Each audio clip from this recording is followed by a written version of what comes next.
வெற்றி வாகை சூடலாம் வாங்க. சேனல் சார்பாக அனைவருக்கும் வணக்கம். 6ஆம் வகுப்பு தமிழ் பாடத்தில் உள்ள டெட் எக்ஸாமிற்கு கேட்கக்கூடிய முக்கியமான வினா விடைகளை பற்றி தான் இந்த வீடியோவில் நம்ம பார்க்க போகிறோம். இந்த வீடியோ உங்களுக்கு பயனுள்ளதாக இருந்தால் லைக் பண்ணுங்கள், ஷேர் பண்ணுங்கள், சப்ஸ்கிரைப் பண்ணுங்கள். வகுப்பிற்குள்ளே செல்லலாம். தமிழே உறவே வணக்கம். தாய்ப்பிள்ளை உறவம்மா உனக்கும் எனக்கும் என்று கூறியவர் காசி ஆனந்தன். தமிழே உறவே வணக்கம். தாய்ப்பிள்ளை உறவம்மா உனக்கும் எனக்கும் என்று கூறியவர் காசி ஆனந்தன். பாவேந்தர் பாரதிதாசனுடைய பகுதியிலிருந்து கேட்டிருக்கக்கூடிய புக் பேக்கில் இருக்கக்கூடிய பொறுத்துக. விளைவுக்கு நீர், அறிவுக்கு தோல், இளமைக்கு பால், புலவருக்கு வேல். உலகத்தில் மொத்தம் 6000த்திற்கும் மேற்பட்ட மொழிகள் உள்ளன. வலஞ்சுழி எழுத்துக்கள் தான் தமிழில் அதிகமாக இருக்குது. இடஞ்சுழி எழுத்துக்கள்னா ஆன்டி கிளாக்வைஸ் லெட்டர்ஸ். தமிழ் அப்படிங்கிற வார்த்தை முதல்ல எதில் பயன்படுத்தினாங்கன்னா தொல்காப்பியம். தமிழ்நாடு அப்படிங்கிற வார்த்தை முதல்ல சிலப்பதிகாரம், இளங்கோவடிகள் எழுதிய சிலப்பதிகாரம்ல வஞ்சிக்காண்டம்ல பயன்படுத்தியிருக்காங்க. அதே போல தமிழன் அப்படிங்கிற வார்த்தை அப்பர் தேவாரத்தில் திருத்தாண்டகம் அப்படிங்கிறதுல பயன்படுத்தியிருக்காரு. சீர்மைனா அதற்கான பொருள் என்னன்னு பார்த்தீங்கன்னா ஒழுங்குமுறை. பாகற்காய் எப்படி நம்ம பிரிப்போம்னா பாகு கூட்டல் அல் கூட்டல் காய், பாகு கூட்டல் அல் கூட்டல் காய், கசப்பு அல்லாத காய், பாகு கூட்டல் அல் கூட்டல் காய், கசப்பு அல்லாத காய் என்பதுதான் இதனுடைய பொருள். பூக்களோட நிலையை 7 வகையாக பிரிக்கிறாங்க. அரும்பு, மொட்டு, முகை, மலர், அலர், வி, செம்மல். ஓரெழுத்து ஒரு மொழிகள் மொத்தம் 42. அதில் மானா பெரிய அப்படிங்கிறது நம்ம எல்லாருக்கும் தெரியும். ஆனால் மா அப்படின்னா திருமகள் அப்படிங்கிற பொருளும் இருக்குது.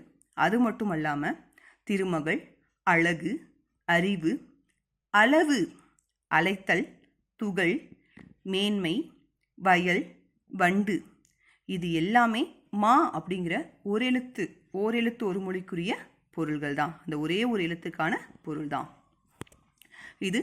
தமிழ் எண்கள், தமிழில் இருக்கக்கூடிய தமிழ் எண்களுக்கான வரிசை. இதை நீங்கள் எளிமையாக ஞாபகம் வச்சுக்கிறதுக்கு கடலை உருண்டை இங்கு சமைத்து ருசித்து சாப்பிட என்னை அம்மா கூப்பிட்டார். கடலை உருண்டை இங்கு சமைத்து ருசித்து சாப்பிட என்னை அம்மா கூப்பிட்டார். லிலியன் வாட்சன் அப்படிங்கிறவர் எழுதின நூல் தான் விளக்குகள் பல தந்த ஒளி அப்படிங்கிற புத்தகத்தை எழுதினவர் யாருன்னா லிலியன் வாட்சன். ஏதலினா பொருள் என்னன்னு பார்த்தீங்கன்னா அகதி. வலசை போதல், பறவைகள் ஒரு இடத்திலிருந்து இன்னொரு இடத்துக்கு இடம் பெயரக்கூடியதான் வலசை போதல்னு சொல்கிறோம்.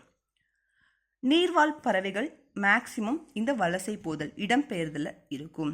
பறவைகள் வடக்கிலிருந்து தெற்காகவும் மேற்கிலிருந்து கிழக்காகவும் தான் அதிகபட்சம் இடம்பெயரும். தென் திசை குமரி ஆடி வடதிசைக்கு ஏகுவீர் ஆயின் அப்படின்னு சொல்லி பாடினவர் யாருன்னா சத்தி முத்த புலவர்.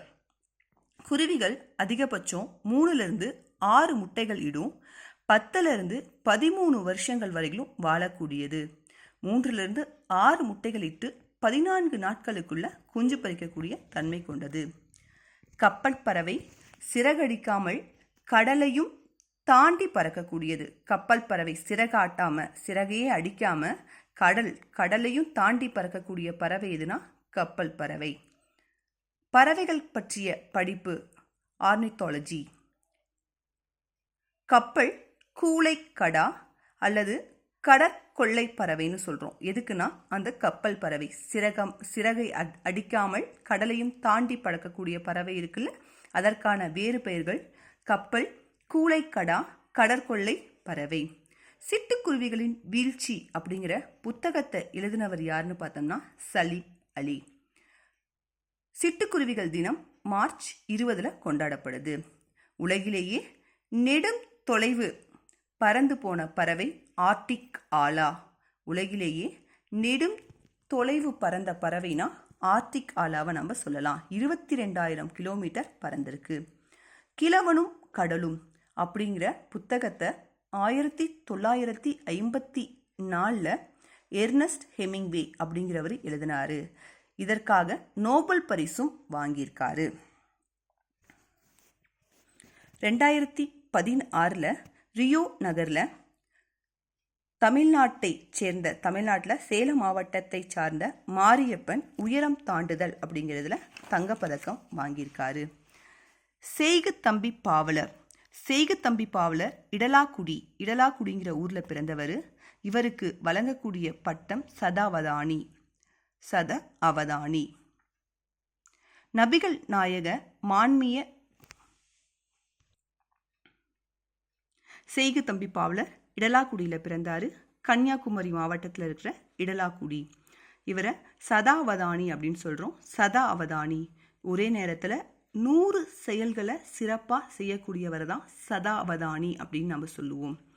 உதாரணமாக முதுகில் யாராவது ஒருத்தர் கற்களை போட்டுட்டு இருக்கிறது, ஒருத்தர் பக்கத்தில் உட்காந்து பேசிகிட்டு இருக்கிறது, ஒருத்தர் ஏதாவது ஒரு ராகத்தில் பாடிட்டு இருக்கிறது, இது போல் ஒரே நேரத்தில் 100 விஷயங்களை கவனிக்கக்கூடியவர்களுக்கு வழங்கக்கூடிய பட்டம் தான் சதாவதானி. நபிகள் நாயக மான்மிய மஞ்சரி, திரு மதினத்து அந்தாதி இதெல்லாம் செய்குத்தம்பி பாவலர் எழுதிய நூல்கள். நபிகள் நாயக மான்மிய மஞ்சரி, திரு மதினத்து அந்தாதி. கல்வி கண் திறந்தவர்னா காமராஜர் நமக்கு தெரியும். கல்வி கண் திறந்தவர் அப்படிங்கிற பட்டத்தை காமராஜருக்கு கொடுத்தவர் யாருன்னா தந்தை பெரியார். தலைவர்களை உருவாக்குபவர் யாருன்னா காமராஜர். தலைவர்களை உருவாக்குபவர் காமராஜர் என்று கூறியவர் அறிஞர் அண்ணா. இலவச கட்டாய கல்வி திட்டம், மதிய உணவு திட்டம், சீருடை திட்டம் இது அனைத்தையும் கொண்டு வந்தவர் காமராஜர். மதிய உணவு திட்டத்தை கொண்டு வந்தவர் காமராஜர். சத்துணவு திட்டம், சத்தான உணவை கொடுக்கணும் அப்படிங்கிறது கொண்டு வந்தவர் டாக்டர் எம்ஜிஆர். காமராஜரை நினைவு கொள்ளும் விதமாக மதுரையில் இருக்கக்கூடிய பல்கலைக்கழகத்துக்கு காமராஜர் பல்கலைக்கழகம் அப்படிங்கிற பெயரை சூட்டியிருக்காங்க. 1976 நடுவண் அரசு காமராஜருக்கு பாரத ரத்னா விருது வழங்கியிருக்காங்க. சென்னையில் இருக்க உள்நாட்டு விமான நிலையத்துக்கு காமராஜர் உள்நாட்டு விமான நிலையம் அப்படிங்கிற பேரை வச்சிருக்காங்க. கன்னியாகுமரியில் காமராஜருக்காக 2000 ஆண்டு மணிமண்டபம் கட்டியிருக்காங்க. ஜூலை 15 கல்வி வளர்ச்சி நாளா, காமராஜருடைய நினைவை போற்றும் விதமாக கல்வி வளர்ச்சி நாளா நம்ம கொண்டாடுறோம். ஆசியாவிலேயே 3வது பெரிய நூலகம் இதுனா தமிழ்நாட்டில் இருக்கக்கூடிய அண்ணா நூற்றாண்டு நூலகம். ஃபஸ்ட்டு இருக்கக்கூடிய பெரிய நூலகம் சீனாவில் இருக்கக்கூடிய தேசிய நூலகம். இந்த அறிஞர் அண்ணா நூற்றாண்டு நூலகம் 7 தளங்களை கொண்டது. தரைத்தளத்தில் பார்வைத்திறன் அற்றவர்களுக்கான புத்தகங்கள் இருக்கும். பிரேஸ்லி எழுத்து முறை, கைகளால் தொட்டு தடவி படிக்கக்கூடிய எழுத்து முறை. முதல் தளத்தில் குழந்தைகளுக்கான பாடப்புத்தகங்கள். 2ஆம் தளத்தில் தமிழ் சம்பந்தமான பாடப்புத்தகங்கள். 3ஆம் தளத்தில் கணினி, தத்துவம், அரசியல் சம்பந்தமான பாடப்புத்தகங்கள். 4ஆம் தளத்தில் சட்டம், கல்வி, பொருளியல், வணிகவியல் சம்பந்தமான பாடப்புத்தகங்கள். அது மட்டும் இல்லாமல் 5ஆம் தளத்தில் கணிதம், அறிவியல் மற்றும் மருத்துவம் சம்பந்தமான புத்தகங்கள். 6ஆம் தளத்தில் பொறியியல், சினிமா, விவசாயம் சம்பந்தமான புத்தகங்கள். 7ஆம் தளத்தில் கல்வி தொலைக்காட்சி மற்றும் நூலகம் சார்பான புத்தகங்கள். 7ஆம் தளத்தில் கீழ்திசை வரலாற்று சுற்றுலா மற்றும் ஓலைச்சுவடிகள். 8ஆம் தளத்தில் அலுவலக உதவிக்காக கல்வி தொலைக்காட்சி மற்றும் நூலக அலுவலக பிரிவு சம்பந்தமான நூல்கள். அடுத்தது ஆசாரக்கோவை. 100 பாடல்களை கொண்டது. ஆசாரக்கோவையின் ஆசிரியர் பெருவாயின் முள்ளியார். வன்கயத்தார் என்னும் ஊரில் பிறந்தவர். ஆசாரக்கோவை என்ற சொல்லுக்கான பொருள் நல்ல ஒழுக்கங்களின் தொகுப்பு. இந்த வீடியோ உங்களுக்கு பயனுள்ளதாக இருந்தால் லைக் பண்ணுங்கள், ஷேர் பண்ணுங்கள், சப்ஸ்கிரைப் பண்ணுங்கள். நன்றி.